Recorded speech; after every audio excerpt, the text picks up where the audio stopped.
En el año 312 existían dos emperadores en el Imperio Romano. Por supuesto, uno de ellos deseaba ser el emperador absoluto de toda Roma. Las tropas del general Constantino eran inferiores a las del general Magencio, pero inspirado por la visión del símbolo de una cruz y un mensaje que le decía: con este símbolo vencerás, decidió que todos sus soldados estamparan en sus escudos el símbolo de la cruz, propinándole así una gran derrota a Magencio y convirtiéndose en el emperador absoluto de toda Roma. Constantino, contento con la victoria, interpretó que el Dios de los cristianos era muy poderoso, de manera que decidió hacerlo su Dios, convirtiendo al cristianismo en la religión oficial del imperio. Aquel aparente triunfo del cristianismo trajo como resultado que se fusionara la religión pagana con la cristiana, teniendo esta última el desafío de rechazar sus fiestas o cristianizarlas. Habiendo escogido lo último, el cristianismo en Roma apostató, convirtiéndose en un sistema de religión falsa llamada Babilonia. El mundo ha sido engañado por ese sistema al enseñarle que las fiestas paganas son santas, dedicándolas a hombres y mujeres piadosas que existieron en el cristianismo. Es por eso que en la serie Los engaños de Babilonia, en su segunda parte, uno de los engaños más satánicos que existen es el engaño del día de San Valentín. Abramos la Biblia en Primera de Pedro, capítulo 4, versículo número 3. Primera de Pedro, capítulo 4, versículo número 3. Y las escrituras dicen: baste ya el tiempo pasado para haber hecho la voluntad de los gentiles, andando en lascivias, concupiscencias, embriagueces, desenfrenos, banquetes y abominables idolatrías. Alguno se preguntará: ¿por qué relacionar un texto que habla sobre los gentiles, la lascivia, las concupiscencias y las orgías? ¿Por qué relacionar ese texto con el día de San Valentín? Hermanos, es que ese precisamente es el trasfondo del engaño en el cual muchos cristianos caen en estos días al celebrar dicha fiesta. Más que llamarle el día de San Valentín, debería llamársele el día de la lascivia, el día de la lujuria. Todo comenzó con la adoración del dios Luperco, el dios de la fertilidad de los romanos, al cual le celebraban fiesta el 15 de febrero, fiesta conocida como Lupercalia. En el festival de la Lupercalia, después que los sacerdotes luperci sacrificaban una cabra y un perro al dios Luperco, cortaban la piel de aquellos animales sacrificados en tiras llamadas febrúas, iniciando así todo un frenesí, pues los sacerdotes elegidos entre los más jóvenes corrían semidesnudos por las calles, armados con las tiras de piel bañadas en sangre y golpeando con ellas a las mujeres que encontraban a su paso.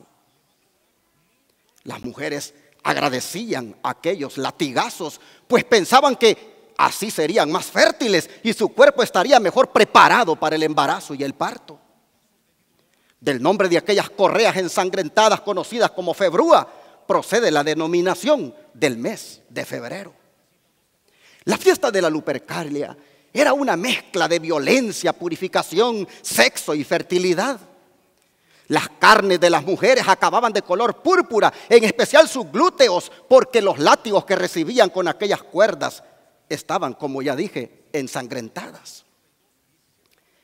Esa era una fiesta lujuriosa, muy esperada por los jóvenes de Roma, pues en ella había un juego donde ellos elegían mujeres para que fueran sus compañeras de placer durante el año y que en muchas ocasiones terminaban siendo sus esposas.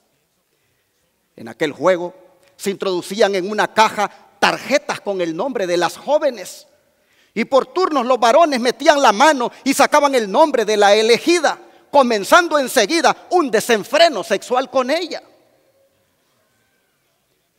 al estar unidos ahora el paganismo con el cristianismo, un llamado papa de nombre Gelasio cristianizó la Lupercalia al proponer que se celebrara en vez del 15 de febrero, el 14 en honor a San Valentín.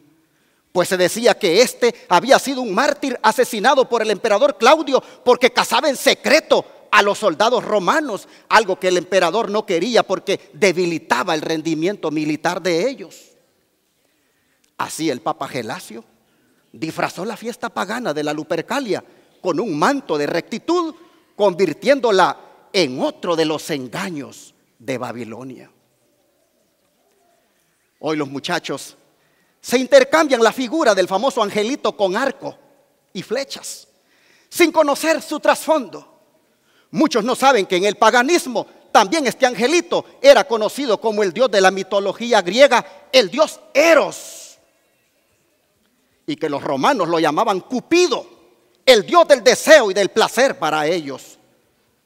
Los romanos consideraban a Cupido la fuerza que controlaba el amor erótico. Y aunque hoy se le conoce a Cupido como el dios del amor, de amor no tiene nada, tiene más que ver con la pasión desenfrenada del hombre pecador. ¿Y qué de la figura del corazón con flechas? Mientras muchos lo ven como un símbolo de un corazón traspasado de amor, otros lo ven como un símbolo sexual de los órganos reproductores del hombre y la mujer. Y Satanás ha ideado que sea así, pues de esa manera está a tono con la famosa Lupercalia. Lo mismo que los chocolates. Estos aumentan el líbido sexual entre las mujeres. Un estudio de la revista estadounidense de medicina sexual del 2006 encontró que 163 mujeres que consumieron chocolate experimentaron mayor deseo y placer sexual que las que no lo habían hecho en el periodo de prueba. Por eso el hombre carnal, detrás de un regalo de chocolates, le está dando un mensaje subliminal a la mujer. ¿Y qué decir de los hoteles que hacen un gran negocio con las parejas que van allí, especialmente en este día, para satisfacer su concupiscencia? Por eso, como dije al principio, aunque se quiera disfrazar esta fiesta llamándole día de amor y la amistad, realmente es el día de la lascivia, o sea, el día del desenfreno sexual. Con todo lo dicho hasta aquí, debemos los cristianos participar de estas celebraciones como están haciendo muchos en las iglesias de hoy, haciendo banquetes, regalándose rosas, tarjetas y peluches.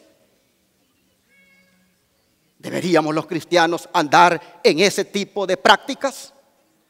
Claro que no. No debemos celebrar días paganos dedicados a la prostitución y a la lujuria sexual. Esta fiesta se hacía en honor a Luperco, el demonio de la lujuria, la prostitución, el erotismo y toda clase de perversidades sexuales. Por eso creo que es pertinente volver a leer el texto que acabamos de leer de 1 de Pedro 4:3.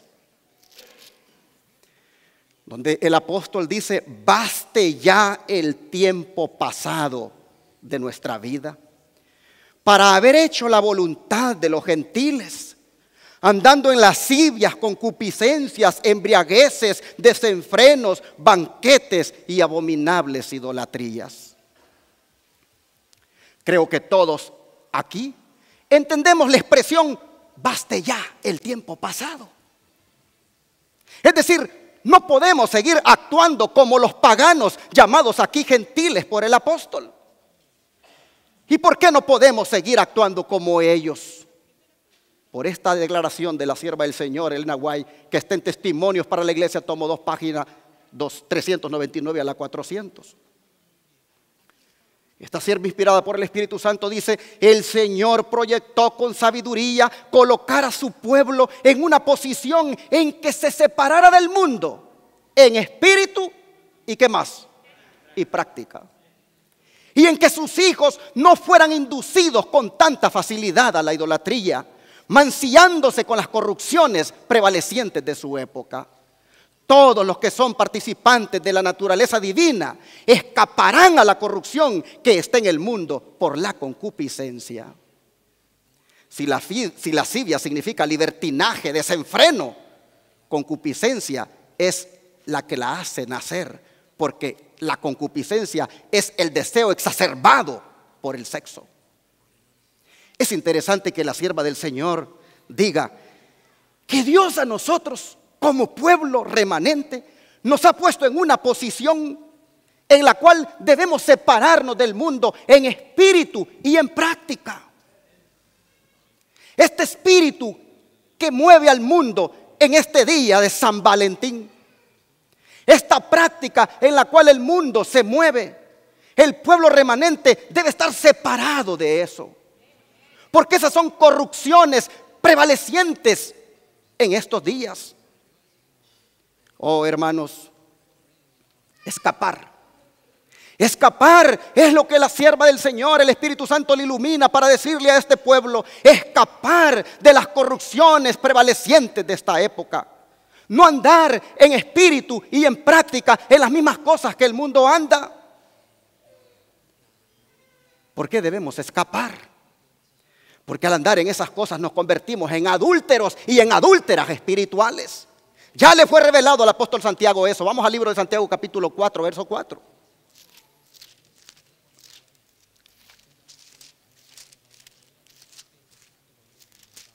Santiago capítulo 4, verso 4 dice: adúlteros y adúlteras, ¿no sabéis que la amistad del mundo es enemistad contra Dios? Cualquiera pues que quisiere ser amigo del mundo se constituye en enemigo de Dios. ¿Por qué se convierte, hermanos, el que anda allí con esas cosas del mundo en enemigo de Dios? ¿Sabe por qué? Porque al andar practicando las mismas cosas que hace el mundo, uno se convierte en aliado de Satanás.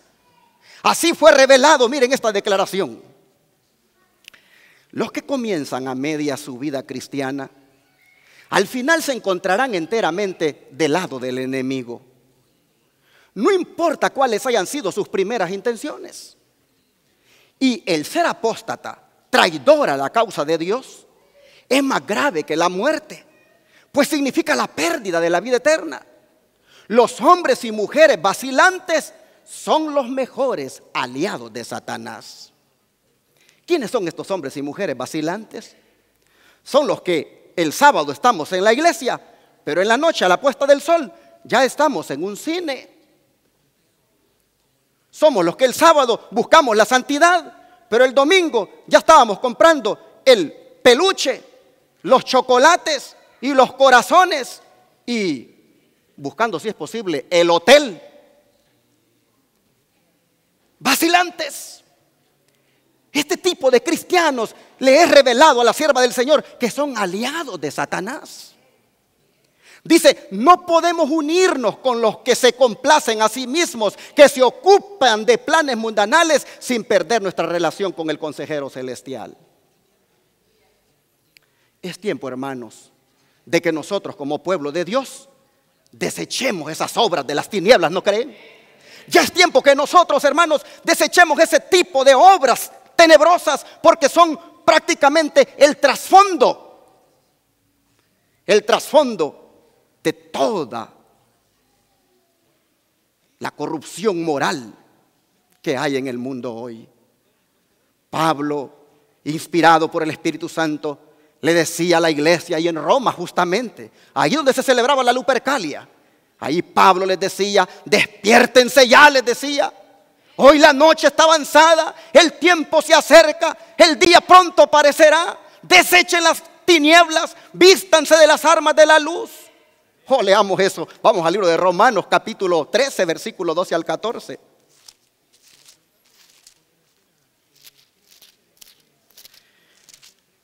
Romanos capítulo 13, versículo 12 al 14. Le decía Pablo a la iglesia, a los cristianos que estaban allí, donde se celebraba la Lupercalia en Roma. Pablo les decía: la noche está avanzada, el día está por llegar. Desechemos pues las obras de las tinieblas y vistámonos las armas de la luz. Andemos honestamente, como de día, no en desenfrenos y borracheras, no en lujurias y lascivias, ni en contiendas y envidias. Mas vestíos del Señor Jesucristo y no proveáis para satisfacer los deseos de la carne. Una vez más es mencionada aquí la lascivia. ¿Por qué? Porque este era el pecado que prevalecía entre los paganos romanos. Pero lo más triste, hermanos, es que ese pecado de la lascivia también prevalece en el profeso pueblo de Dios hoy. Prevalece con el nombre de la concupiscencia, que viene siendo su raíz. Mire lo que esta sierva del Señor le fue revelado para este pueblo remanente. Se me presentó, dice, un horrible cuadro de la condición del mundo. La inmoralidad cunde por doquiera. La disolución es el pecado característico de esta era. Nunca alzó el vicio su deforme cabeza con tanta osadía como ahora.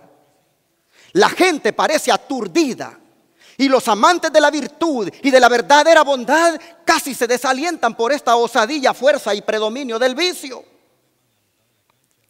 La iniquidad prevaleciente no es del dominio exclusivo del incrédulo y del burlador. Ojalá fuera ese el caso, pero no sucede así.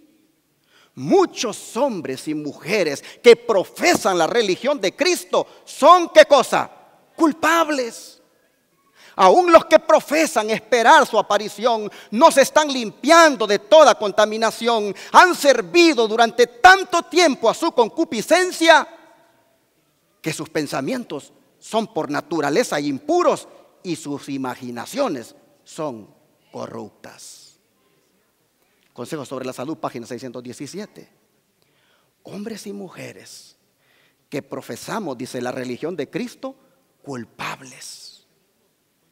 Culpables de la misma lascivia y concupiscencia que le caracterizaba a los que celebraban las fiestas lupercales. Y si hay un segmento tan vulnerable de la sociedad para corromperse moralmente y para hundirse en esta concupiscencia, ya lo dice la sierva del Señor, son hombres y mujeres, pero todo empieza con la juventud. Hay una edad donde las hormonas se vuelven difíciles de controlar, pero es entonces cuando más debemos someternos a Jesucristo. Los jóvenes y los adultos son culpables, dice esta sierva del Señor, de la concupiscencia, de los deseos exacerbados por el sexo que se manifiesta hoy.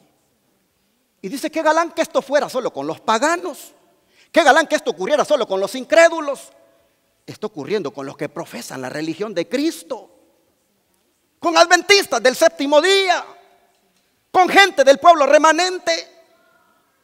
Por eso Pablo, con justa razón, le escribía al joven Timoteo, quien vivió en los días de la Lupercalia, quien vivió en los días del Imperio Romano. Con justa razón le decía lo siguiente. Vamos al libro 2 Timoteo 2:22. 2 Timoteo capítulo 2, versículo 22.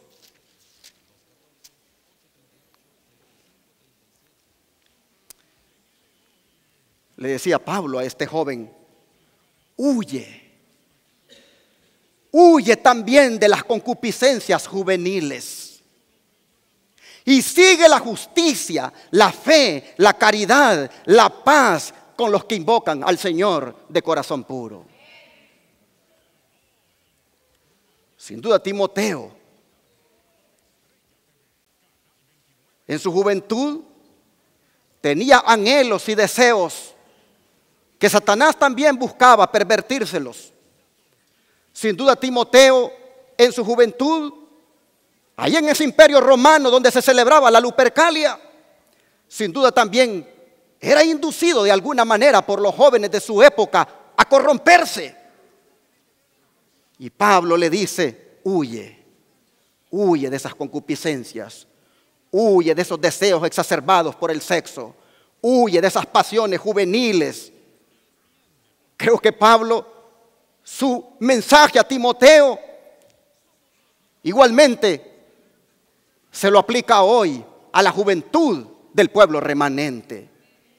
Al pueblo remanente, a los jóvenes a los cuales el Señor está queriendo trasladar al cielo, igualmente les dice a través del apóstol Pablo: huyan de sus concupiscencias, huyan de las corrupciones, huyan de esos deseos exacerbados por el sexo.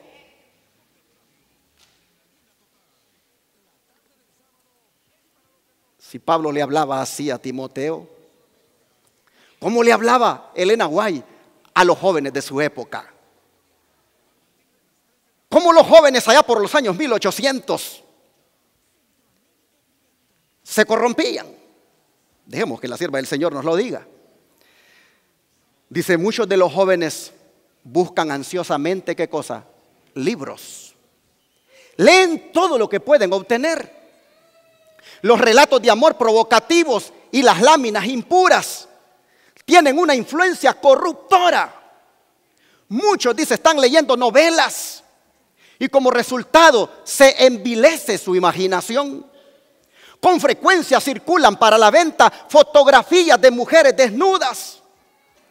Estas fotografías repugnantes también se encuentran en negocios de fotografías y penden de las paredes de los que trabajan con grabados.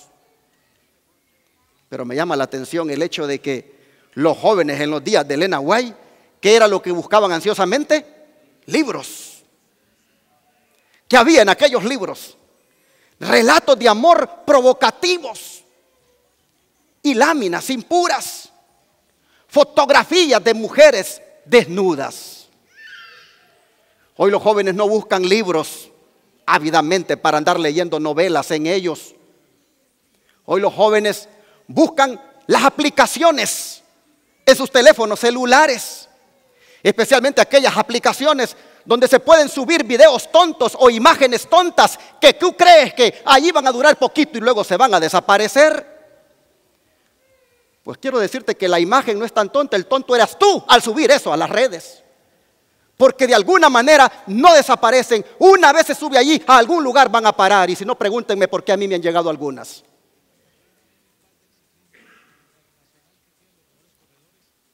Los padres creen que solo es el Twitter, el Instagram y el Facebook las únicas redes. Hay muchísimas aplicaciones donde muchos jóvenes se corrompen moralmente. Aplicaciones donde suben un video o algo tonto que grabaron y allí creen que rápido entre amigos lo pasan y luego desaparece. Por ahí, por esas aplicaciones, circula mucha pornografía. Me di a la tarea de andar buscando y me cansé, por lo menos encontré 15 aplicaciones aparte del Facebook, Instagram y las otras, el Twitter, donde la juventud hoy en día está corrompiéndose moralmente. En los días de Elena White eran libros buscando láminas impuras los jóvenes. Hoy son en los teléfonos buscando aplicaciones donde se pueden corromper. Bueno, sigue diciendo esta sierva, estamos en una era, dice, cuando la corrupción abunda por doquiera. La concupiscencia de los ojos y las pasiones corruptas se despiertan por lo que se contempla y por qué más, por lo que se lee.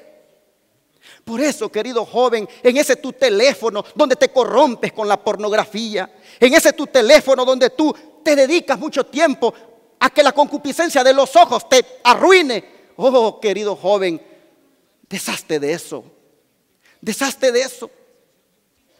Haz como que te vas a sacar un ojo para entrar solo con uno al cielo, a cambio de que puedas realmente salvarte. La concupiscencia de los ojos, y las pasiones corruptas se despiertan por lo que se contempla y por lo que se lee. Mucho matrimonio se está echando a perder ahora, porque la concupiscencia de los ojos está contemplando cosas corruptas a través de las aplicaciones telefónicas. Sigue diciendo esta mensajera del Señor: el corazón se corrompe por la imaginación. La mente se complace en contemplar escenas que despiertan las más bajas y viles pasiones. Esas imágenes ruines contempladas a través de una imaginación pervertida corrompen la moral y preparan a los seres engañados e infatuados para que den rienda suelta a las pasiones concupiscentes. Y luego decimos que eran aquellos paganos los que celebraban la Lupercalia, cuando ahora en una forma moderna la Lupercalia sigue en nuestros teléfonos. Luego dice, siguen los pecados y crímenes que arrastran a los seres creados a la imagen de Dios, haciéndolos descender a un nivel con las bestias y hundiéndoles finalmente en la perdición. Jóvenes de la verdad presente, tengan cuidado. No dejen que Satanás les arrastre en sus concupiscencias, porque Satanás lo único que quiere es controlar sus mentes. Sabe que si controla sus mentes, con toda seguridad los va a llevar a la perdición. Miren lo que ha sido revelado. La obra especial de Satanás en estos últimos días es posesionarse de la mente de la juventud, corromper los pensamientos e inflamar las pasiones, porque sabe que al hacer esto puede guiarlos a acciones impuras y así se denigrarán todas las nobles facultades de la mente y puede dominarlos de acuerdo con sus propios propósitos. Y una de esas acciones impuras, en las cuales mucha gente termina, jóvenes y adultos, es esta.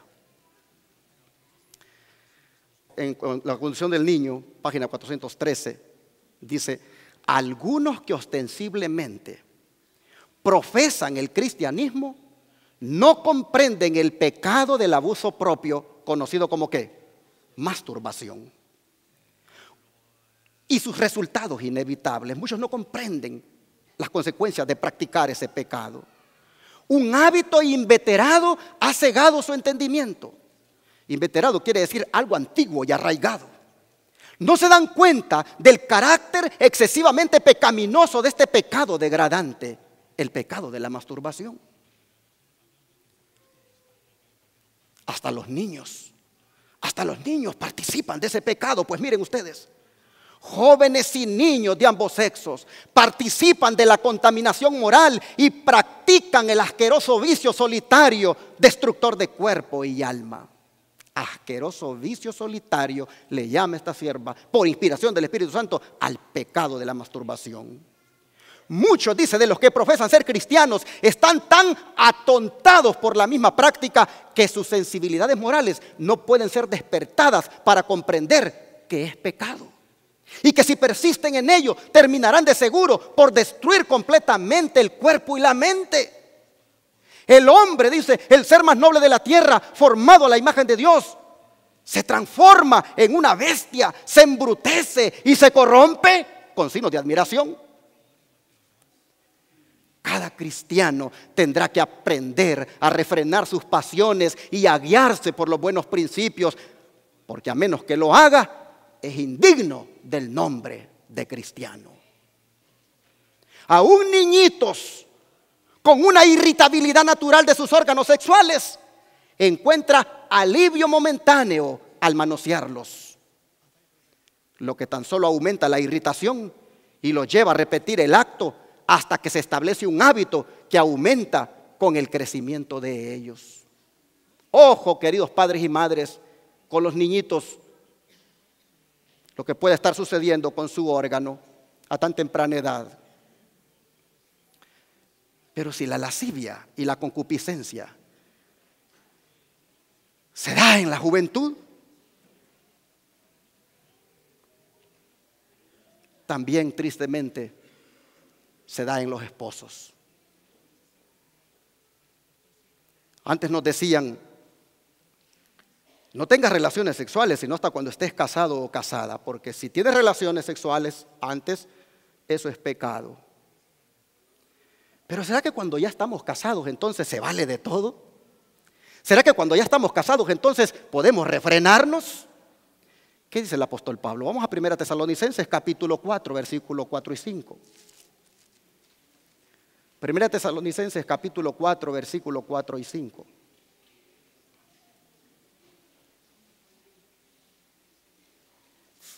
Y la palabra de Dios dice: que cada uno de vosotros sepa tener, ¿a quién, hermanos?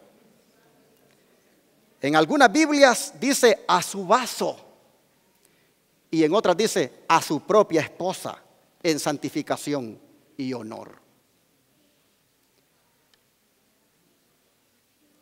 Y dejemos a los jóvenes por un momento porque el Señor ya les habló y bien fuerte esta mañana. Vamos hoy a hablar a los esposos. Porque el mandato del Señor aquí es que tengamos a nuestras esposas en santificación y honor. Tratarlas con honor y mirarlas en ellas como vasos sagrados de Dios. Pero en la realidad está ocurriendo otra cosa en muchas parejas cristianas. Miren esta declaración.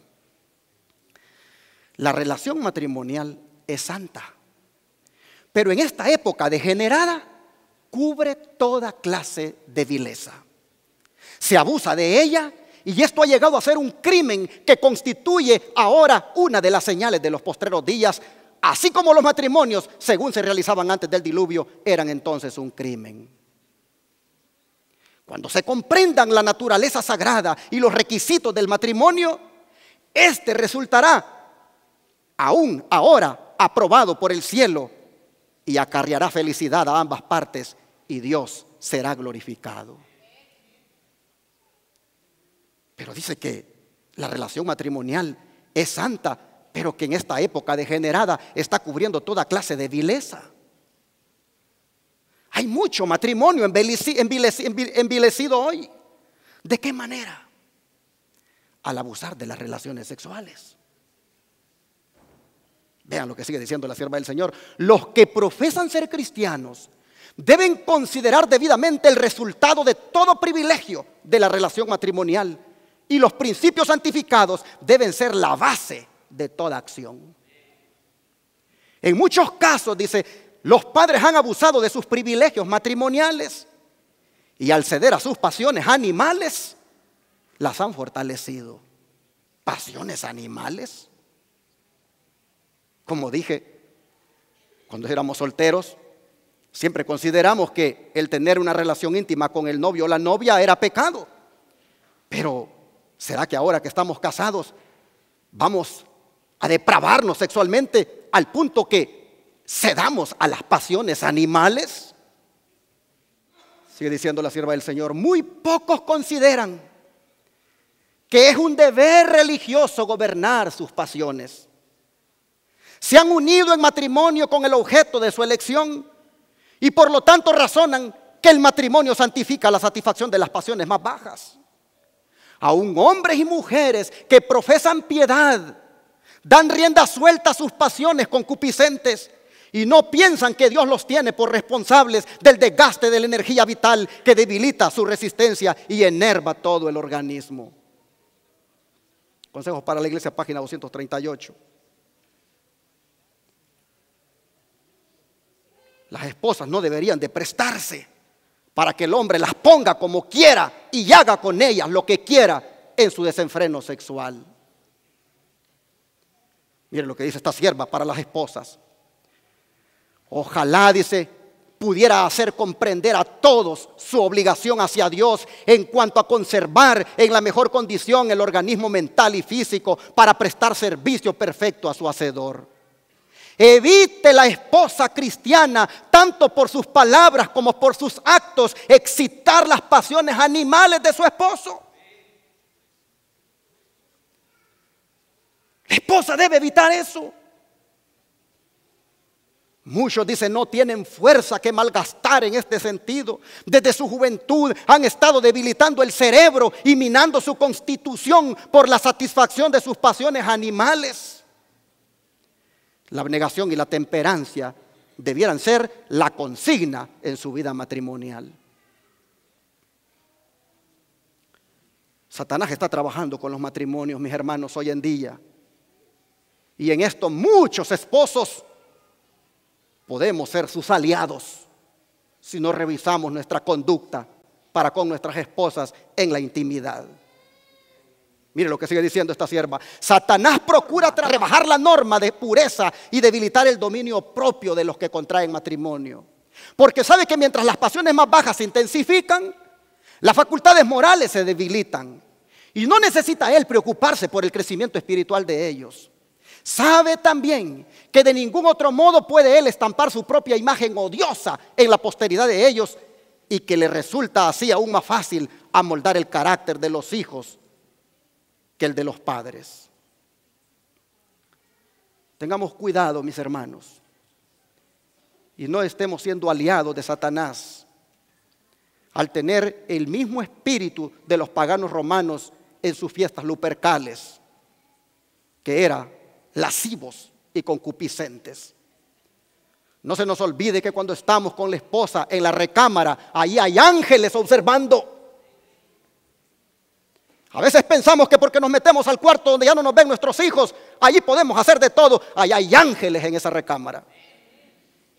Miren lo que dice esta sierva. Hombres y mujeres, ¿aprenderéis algún día lo que es la concupiscencia y el resultado de satisfacerla? ¿Puede hallarse en las relaciones matrimoniales una pasión de clase tan baja como fuera de ellas? ¿Cuál es el resultado de dar rienda suelta a las pasiones inferiores? La cámara donde debieran presidir ángeles de Dios es mancillada por prácticas pecaminosas. Y porque impera una vergonzosa animalidad, los cuerpos se corrompen, las prácticas repugnantes provocan enfermedades repugnantes, se hace una maldición de lo que Dios dio como bendición. ¿Y qué órgano de nuestro cuerpo es el que más se enferma cuando nosotros nos depravamos sexualmente? Miren ustedes, los excesos sexuales destruirán ciertamente el amor por los ejercicios devocionales. Privarán al cerebro de sustancia necesaria para nutrir el organismo y agotarán efectivamente la vitalidad. ¿Qué órgano es el primero que se daña? El cerebro. Ninguna mujer debe ayudar a su esposo en esta obra de destrucción propia. No lo hará si ha sido iluminada al respecto y ama la verdad.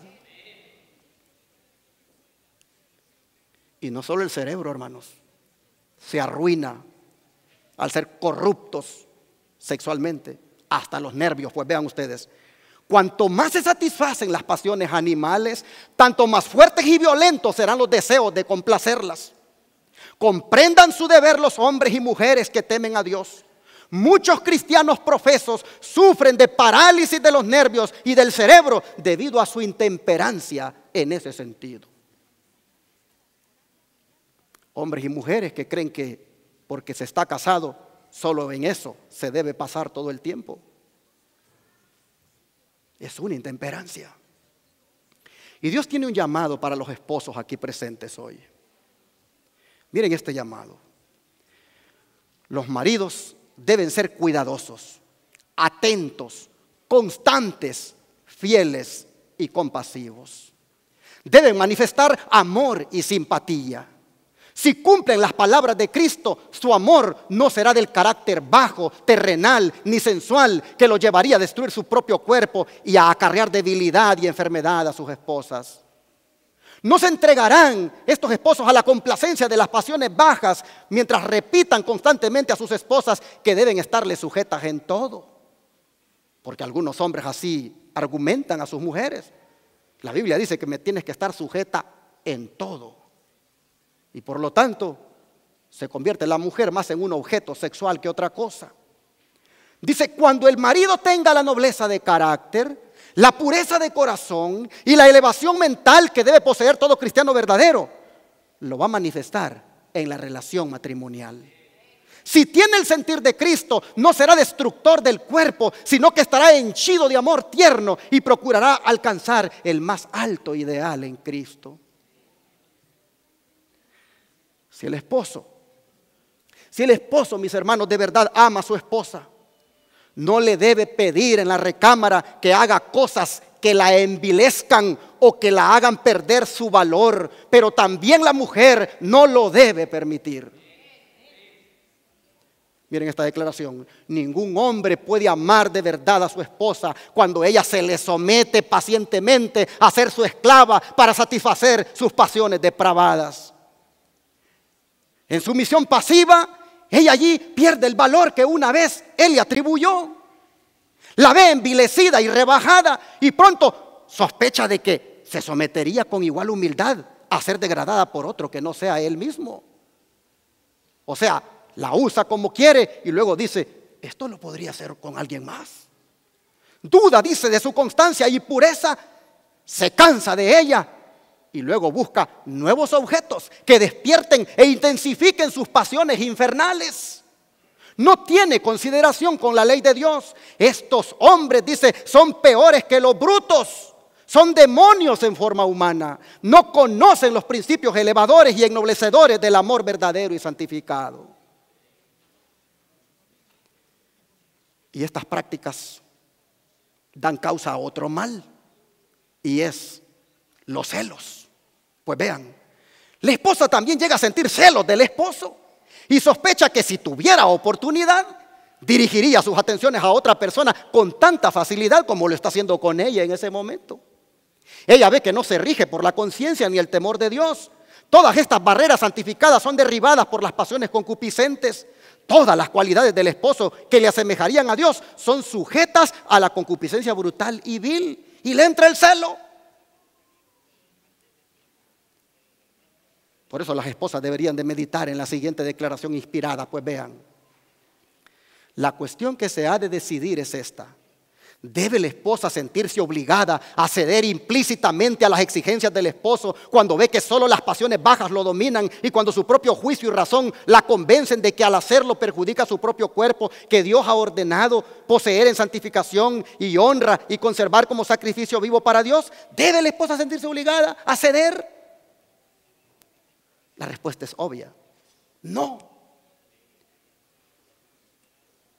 La esposa que de verdad ama a su esposo debería de ayudarle a que no satisfaga su lascivia con ella. Dice esta sierva: no es un amor puro y santo lo que induce a la esposa a satisfacer las propensiones animales de su esposo a costa de su salud y de su vida. Si ella posee verdadero amor y sabiduría, procurará distraer su mente de la satisfacción de las pasiones concupiscentes hacia temas elevados y espirituales, espaciándose en asuntos espirituales interesantes. Tal vez sea necesario, dice, instarlo con humildad y afecto, aún a riesgo de desagradarle y hacerle comprender que no puede ella degradar su cuerpo cediendo a los excesos sexuales. Ella debe con ternura y bondad recordarle a su esposo que Dios tiene los primeros y más altos derechos sobre ella y que no puede despreciar esos derechos porque tendría que darle cuenta de ellos en el gran día al Señor. Ser matrimonio cristiano es algo bien elevado. Hermanas presentes, mantengan su dignidad y no la rebajen ni permitan que nadie se las rebaje. Dice esta sierva: si ella elevara sus afectos y en santificación y honra conservara su dignidad femenina refinada, podría la mujer hacer mucho para santificar a su esposo y por medio de su influencia juiciosa así cumplir su alta misión. Con ello puede salvarse ella misma y a su esposo y cumplir así una doble obra. En este asunto tan delicado y difícil de tratar, se necesita mucha sabiduría y paciencia, como también valor moral y fortaleza. Puede hallarse fuerza, dice, y gracia en la oración. El amor sincero ha de ser el principio que rija el corazón. El amor hacia Dios y hacia el esposo deben ser los únicos motivos que rijan la conducta allí en la recámara.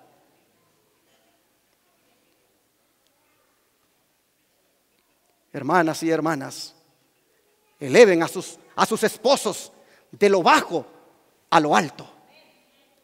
Eleven a sus esposos de lo bajo del pecado a la santidad de Dios. Miren esta otra declaración: cuando la esposa entrega su cuerpo y mente al dominio de su esposo y se somete pasiva y totalmente a su voluntad en todo, sacrificando su conciencia, su dignidad y aún su identidad, pierde la oportunidad de ejercer la poderosa y benéfica influencia que debiera poseer para elevar a su esposo. Podría suavizar su carácter severo y podría ejercer su influencia santificadora de tal modo que lo refinase y lo purificase, induciéndole a luchar fervorosamente para gobernar sus pasiones, a ser más espiritual, a fin de que puedan participar juntos de la naturaleza divina, habiendo escapado de la corrupción que impera en el mundo por la concupiscencia. Hermanos, nuestros cuerpos, ya sea el de tu esposa o el de tu esposo, no nos pertenecen. Le pertenecen a aquel que nos compró por su preciosa sangre. No podemos hacer con nuestros cuerpos lo que nosotros querramos. No nos olvidemos lo que dice el apóstol Pablo en el libro 1 Corintios 6, verso 20. 1 Corintios 6, verso 20. Porque habéis sido comprados por precio, glorificad pues a Dios en vuestro cuerpo y en vuestro espíritu, los cuales son de Dios. Amén. Hermanos, somos de Dios. El cuerpo de tu esposa, mi hermano, le pertenece a Dios. El cuerpo de tu esposo, mi hermana, le pertenece a Dios. De manera que la próxima vez que toques ese cuerpo íntimamente, considera bien todo lo que Dios ha dicho ahora.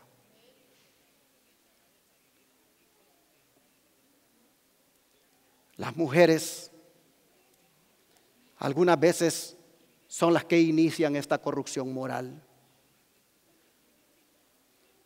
Cuando andaba buscando algunas fotos o investigando en diferentes enciclopedias electrónicas sobre todo lo que está envuelto en este día de San Valentín, encontré una mujer que le decía a las mujeres de su sitio 5 posiciones que podrías practicar en este día de San Valentín y que te harían sentir éxtasis.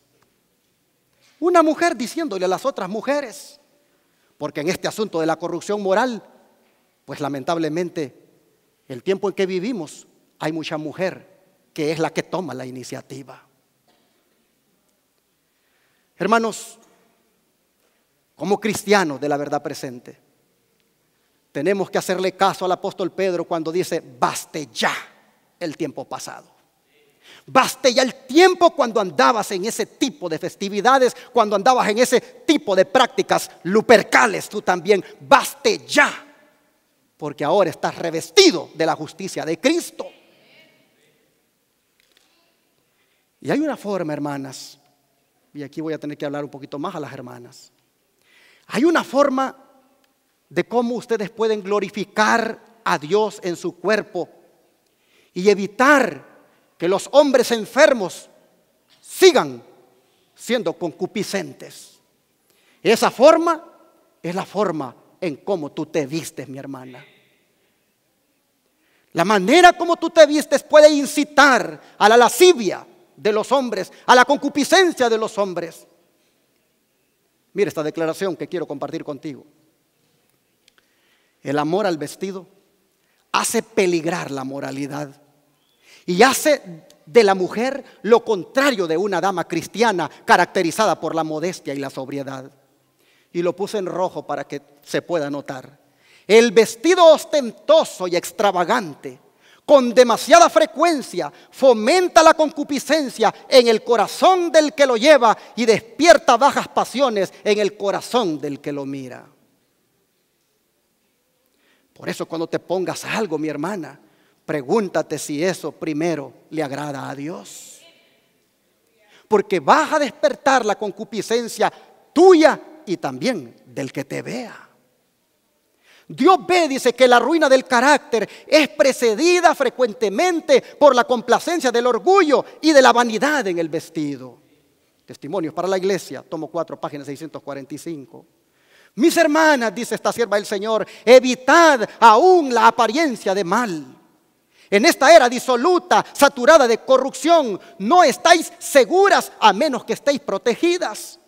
La virtud y el recato son raros ahora. Os exhorto, dice, como seguidoras de Cristo, que hacéis una elevada profesión, que acariciéis la preciosa y sin par gema del recato. Ella preservará la virtud. Recato aquí cerca de tus senos y recato aquí abajo por tus piernas, mi hermana. Es lo que tú tienes que manifestar en tu vestimenta. De lo contrario, alimentas la concupiscencia del hombre carnal. Miren esta otra declaración.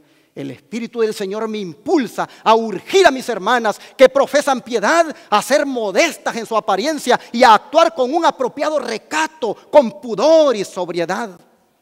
Las libertades que la gente se toma en esta época de corrupción no debieran ser la norma para los seguidores de Cristo. No deberían las hermanas, porque todas en el trabajo andan con pantalones bien apretados, ponerse ustedes también pantalones apretados. No deberían las hermanas, porque la moda es andar con faldas pegadas y cortas, ustedes también usarlas igual. No, mis hermanos. Dice, las libertades que la gente se toma en esta época de corrupción no debieran ser norma para los seguidores de Cristo.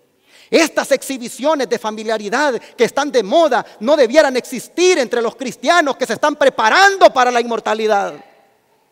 Si la lascivia, dice, la contaminación, el adulterio, el crimen y el asesinato están a la orden del día entre los que no conocen la verdad y se niegan a ser controlados por los principios de la palabra de Dios, ¿cuán importante sería que el grupo que profesa ser seguidor de Cristo, aliado de Dios y de los ángeles, pudiera mostrarles un camino mejor y más noble a la gente del mundo?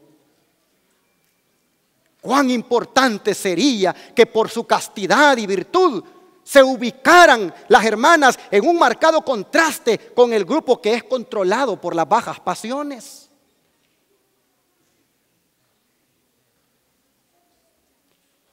¿Cuánta hermana cristiana? Y dice que es del pueblo remanente, con sus blusas escotadas, que uno tiene que ver para dónde voltea a ver para no mirar. ¿Por qué? ¿Por qué no poder ser diferentes? ¿No dice el apóstol Pedro, baste ya el tiempo pasado? Cuando como los gentiles te vestías así, como cuando los gentiles andabas en ese tipo de festividades, baste ya. Sigue diciendo esta sierva, Satanás controla las mentes de los jóvenes en general. No enseñáis a vuestras hijas a negarse y a controlarse a sí mismas. Las mimáis y fomentáis su orgullo. Les permitís hacer su voluntad hasta que llegan a ser tercas y obstinadas y entonces no sabéis qué hacer para salvarlas de la ruina. Sí, le comenzaron comprando las falditas cortitas a la niña. La niña bien chiquita andaba enseñando sus piernitas porque nunca la acostumbraste a vestirse normal como debe ser una cristiana.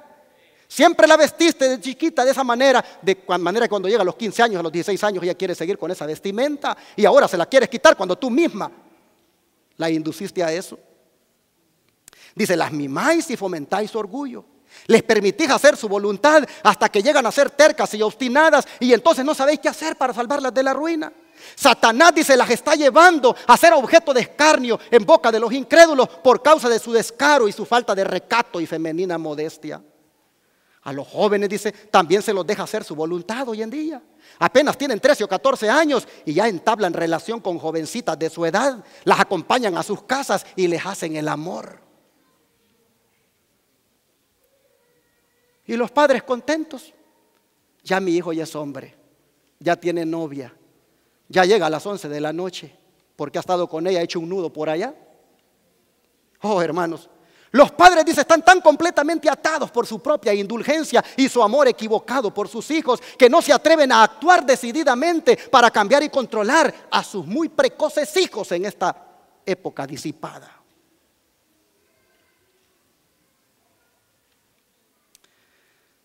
Sé que el tema está fuerte, pero es palabra de Dios, hermanos. Es el Espíritu Santo hablando. Yo no digo palabras mías, estoy nada más leyendo lo que el Espíritu de Dios ha mandado. Y luego dicen que Elena White no tuvo inspiración con semejantes mandatos para este pueblo, con semejantes exhortaciones. No me cabe la menor duda que fue inspirada por el Espíritu Santo. Sigue diciendo, entre muchas señoritas el tema de conversación son los jóvenes. Y entre los jóvenes el tema son las señoritas. Vienen a la iglesia, pero vienen a hablar de la señorita. Vienen a la iglesia, pero vienen a hablar del joven. Trajeron una ropa para lucirle a él, o él se viste para lucirle a ella. Usted dirá, pastor, usted está generalizando. Bueno, estoy presentando lo que dice la sierva del Señor y cada quien se va a poner la camisa si le queda, ¿verdad? Bueno, dice, entre muchas señoritas el tema de conversación es los jóvenes, y entre los jóvenes el tema es las señoritas. De la abundancia del corazón, ¿qué cosa? Habla la boca. Conversan de las cosas que en su mente se ocupa comúnmente. El ángel registrador está escribiendo las palabras de estos jóvenes y señoritas que son profesos cristianos. ¿Cómo se sentirán perturbados y avergonzados cuando se encuentren de nuevo en el día de Dios? Muchos niños son hipócritas piadosos. Los jóvenes que no profesan una religión tropiezan con estos hipócritas y son endurecidos y ya no responden a ningún esfuerzo de parte de los que están interesados en su salvación. Y por último, hermanos, el Señor Jesús, tomando en cuenta que mucho del paganismo lo podemos tener aquí, el Señor Jesús, tomando en cuenta que mucho del paganismo lo podemos tener en la mente sin que nadie lo vea, nos dice algo que va directo al corazón, y es lo que se encuentra en Mateo capítulo 5, verso 28.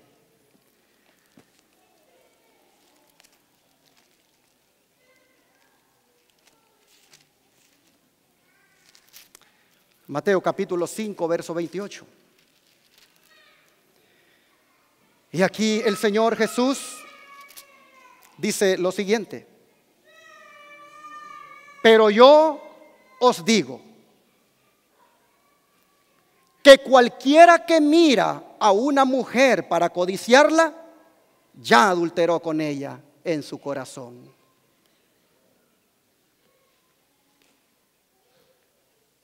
El judío se asustaba de ver la depravación de los paganos. Al judío le detestaba cuando esos romanos llegaban allí a Judea con sus legiones y con sus prostituciones y con sus corrupciones sexuales. Al judío le asustaba eso. Y mientras el judío miraba al pagano corrupto, Cristo le dice: pues yo te digo que si tú en tu corazón ya la codicias, ya eres adúltero. Tú miras al pagano depravado, pero tú puedes ser que estés depravado en tu mente al codiciar a la mujer. Mire lo que dice esta sierva. Hablando de este texto, cualquiera que mira a una mujer para codiciarla, ya adulteró con ella en su corazón. Ella dice lo que les acabo de decir. Los judíos, dice, se enorgullecían de su moralidad y se horrorizaban de las costumbres sensuales de los paganos. La presencia de los jefes romanos enviados a Palestina por causa del gobierno imperial era una ofensa continua para el pueblo, porque con estos gentiles venían muchas costumbres paganas, lascivia y disipación. En Capernaum, dice, los jefes romanos asistían a los paseos y desfiles con sus frívolas mancebas, y a menudo el ruido de sus orgías interrumpía la quietud del lago cuando sus naves de placer se deslizaban sobre las tranquilas aguas. La gente estaba aquel día esperando que Jesús denunciara ásperamente a esa clase de romanos, pero con asombro escuchó palabras que revelaban el mal que tenían en sus propios corazones al codiciar a las mujeres de tu prójimo. Qué fuerte es esto. Discurso Maestro de Jesucristo, página 54. Dice: cuando se aman y acarician mal los pensamientos, por muy en secreto que sea, dijo Cristo, se demuestra que el mal lo tienes en el corazón. El alma sigue sumida en hiel de amargura y sometida a la iniquidad cuando estamos acariciando el pensamiento de ser infiel. El que haya placer, dice, espaciándose en escenas impuras, en las redes sociales, en las aplicaciones, ese, dice, cultiva malos pensamientos y comienza a echar miradas sensuales en la iglesia y en el mundo. Puede contemplar en el pecado visible con su carga de vergüenza y aflicción desconsoladora la verdadera naturaleza del mal que lleva oculto en su propia alma. El momento de tentación en que posiblemente se caiga en pecado gravoso no crea el mal que se manifiesta, solo desarrolla o revela lo que estaba latente en el oculto corazón. Porque ¿cuál es su pensamiento? Dice la Biblia, en su corazón, tal es él, ya que del corazón, ¿qué cosa? Mana la vida. Así que cuando venimos y fallamos a los votos matrimoniales, cuando venimos y fallamos en estos pecados corruptores sexuales, nunca digamos que es por accidente. fue algo que previamente acariciamos en la mente y lo traíamos y lo veníamos alimentando con lo que mirábamos, hasta que nos llevó tristemente a caer hondamente. Por eso, al propagar el mundo ahora el día de San Valentín, que no es otra cosa que el día de la lujuria y la lascivia, quisiera animar a los jóvenes y a los adultos aquí a que no nos dejemos engañar. Roma ha engañado al mundo entero, cristianizando estas fiestas paganas. Y con razón Pablo dice: mirad que nadie os engañe por medio de filosofías y huecas sutilezas, según las tradiciones de los hombres, conforme a los rudimentos del mundo, y no según Cristo. Mirad que nadie os engañe. Voy a terminar leyendo Gálatas 5, versículos 19 al 21 en esta hora. Gálatas 5, versículos 19 al 21. Gálatas 5, versículos 19 al 21 nos dice: y manifiestas son las obras de la carne, que son, ¿qué cosa? Adulterio, fornicación, inmundicia, lascivia, idolatría, hechicerías, enemistades, pleitos, celos, iras, contiendas, disensiones, herejías, envidias, homicidios, borracheras, desenfrenos y cosas semejantes a estas, de las cuales os denuncio, como también ya os denuncié, que los que hacen tales cosas no heredarán el reino de Dios. ¡Qué lista! Adulterio, fornicación, inmundicia, lascivia, desenfreno. ¿No le suena esto como la Lupercalia?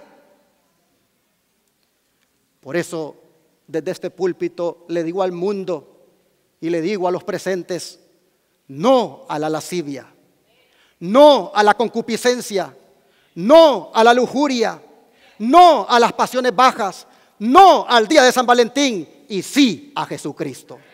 Dios les bendiga.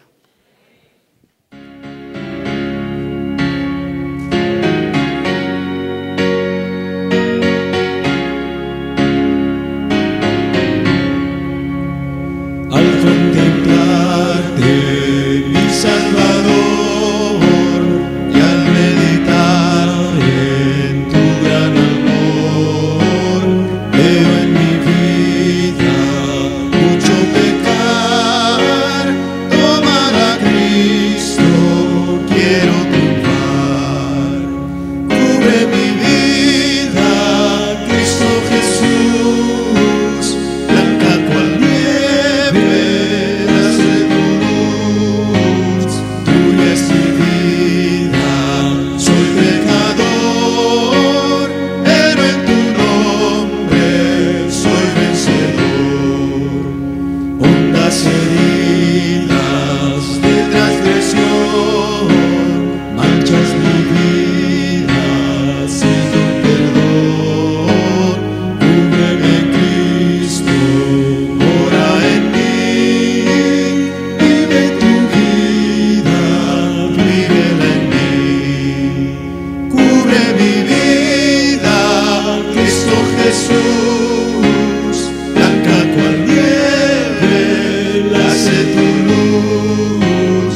Tuya es mi vida, soy pecador, pero en tu nombre soy vencedor. Dame la dicha de tu perdón, dame tu manto de salvación. Cristo lo acepto, dejo el pecar, dame las fuerzas para triunfar. Cubre mi vida, Cristo Jesús, blanca cual nieve, hace tu luz. Tuya es mi vida, soy pecador, pero en tu nombre soy vencedor. Reconciliado por tu morir, justificado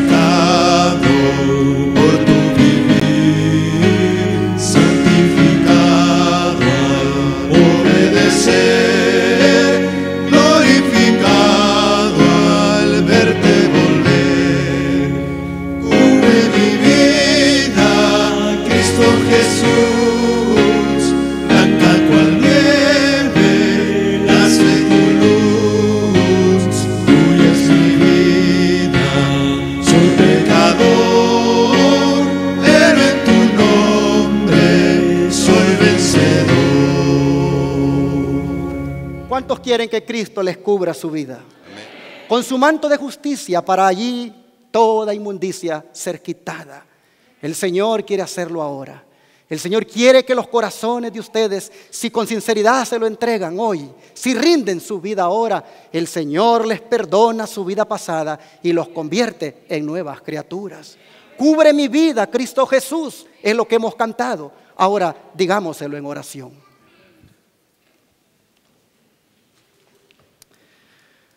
Oh Padre, gracias Señor, porque hay luz revelada en tu palabra. Hay tanta luz como para que nosotros sigamos en tinieblas. Hoy has hablado de una manera muy fuerte a este pueblo. Hoy, Señor, has presentado la maldad del mundo y la maldad aún dentro del corazón de tus hijos. Padre, pedimos en esta hora perdón por cualquier situación en nuestra vida que haya estado desagradando delante de tus ojos. Pedimos, Padre, que perdones hoy nuestras concupiscencias, nuestras lascivias, nuestras lujurias y todas aquellas prácticas que pudimos haber hecho en el pasado. Hoy, Padre, te pedimos que cubras nuestra vida con tu justicia, que tu manto, Señor, no sea echado, de manera que quede ocultada nuestra pecaminosidad. Y Padre, al ser conscientes hoy de tan tremenda palabra, haznos humildes y ayúdanos a vivir de manera que con estos cuerpos santifiquemos tu nombre. Padre, te ruego por los jóvenes de la iglesia, por las señoritas, por los niños, para que cuides sus mentes y ellos también se dejen cuidar. Te ruego para que ellos no se corrompan moralmente. Te pido, Señor, que al que esté siendo débil ahora en la pornografía, que el que esté siendo débil en algún pecado acariciado sexualmente hablando, oh Padre, te pido que le des ahora la victoria sobre ese pecado. Oh Dios, te suplico que ningún esposo aquí ande más esperando fechas paganas para sorprender a su esposa con algún detalle. Te ruego, Padre, que ningún esposo aquí ande esperando fechas paganas para regalar una rosa. Oh Padre, te ruego que el amor no sea movido por la corriente del mundo, sino que el amor sea un principio en nosotros, que lo manifestemos todos los días. Oh Padre, te pido que como pueblo remanente salgamos de las tinieblas a esta luz admirable que tú tienes. Gracias por tu amonestación. Aceptamos tu palabra tal como es y nos rendimos a ella. Te lo pedimos en el nombre de Jesús. Amén.